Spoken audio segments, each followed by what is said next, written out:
Good morning, Abundant Life Church. This is Pastor Chris, and today we're going to be wrapping up our study of Romans chapter 9, verses 6 down through 13. It's a complicated passage, but really what Paul was saying here is the true Jews, the ones who are really God's people, are the ones who trace their heritage back to Abraham through faith, not bloodline, but through faith. These are the ones who believe, just like Abraham believed that God would carry out his promise. We hear the promise that we will be saved through Jesus, and we believe that, and that's what saves us. Remember, that promise to Abraham was originally, hey, you're going to have a son. You're going to be the father of many nations. Uh, who was that great nation? The Jews, of course. Hang on, hang on. According to Paul, the great nations, plural, are those who have faith, just like Abraham did, and accept God's gift, just like Abraham did. So, who's the great nation? If you've surrendered yourself to Jesus in faith, you're part of that great nation. You're one of Abraham's sons because you're doing what your father Abraham and Isaac did. You trust and you accept the gift that God is giving you. That's more important than any bloodline. Faith matters more than heritage. And that's how God kept his promise through faith.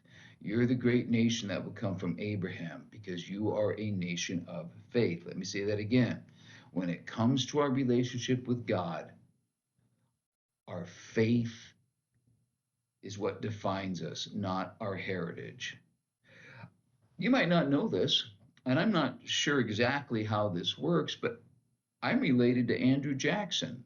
He was, what was he, the seventh president of the United States, Old Hickory.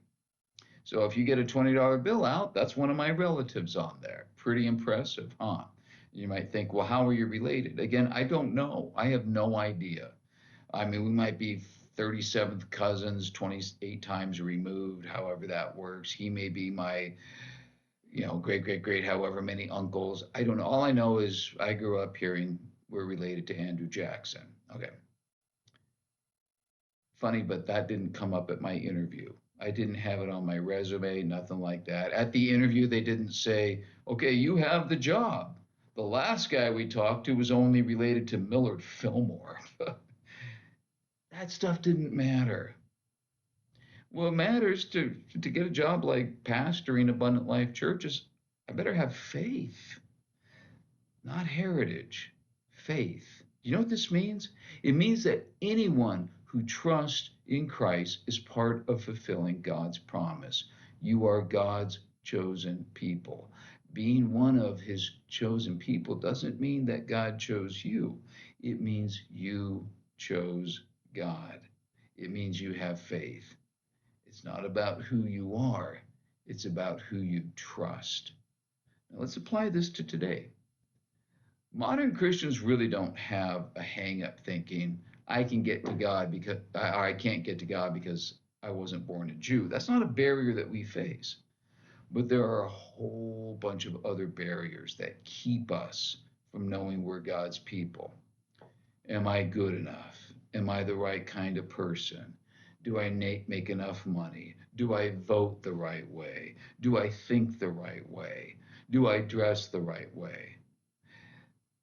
People love to put divisions between us.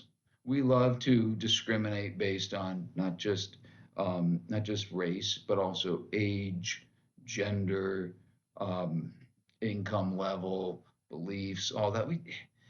We are more divided now than we've ever been. But here's the thing: anybody can come to Jesus. Anybody can know the good news of Jesus Christ.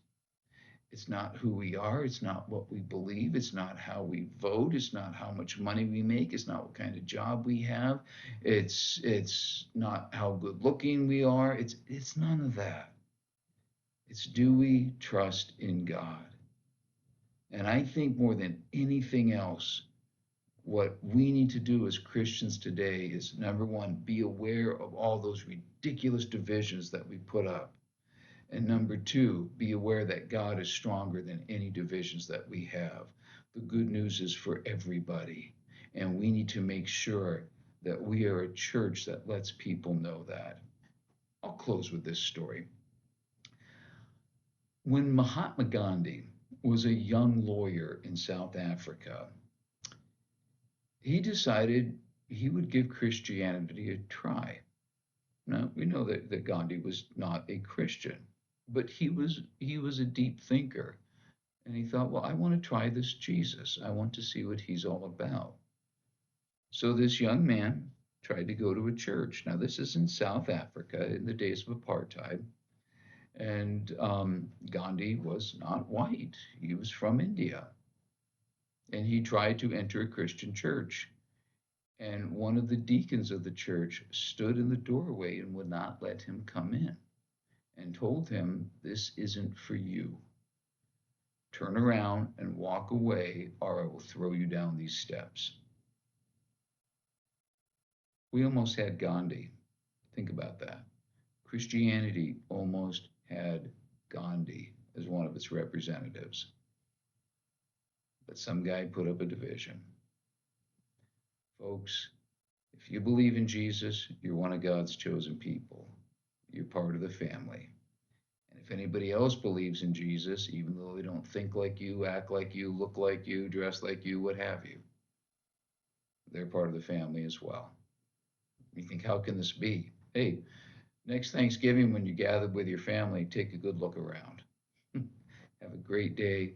We'll see you next time.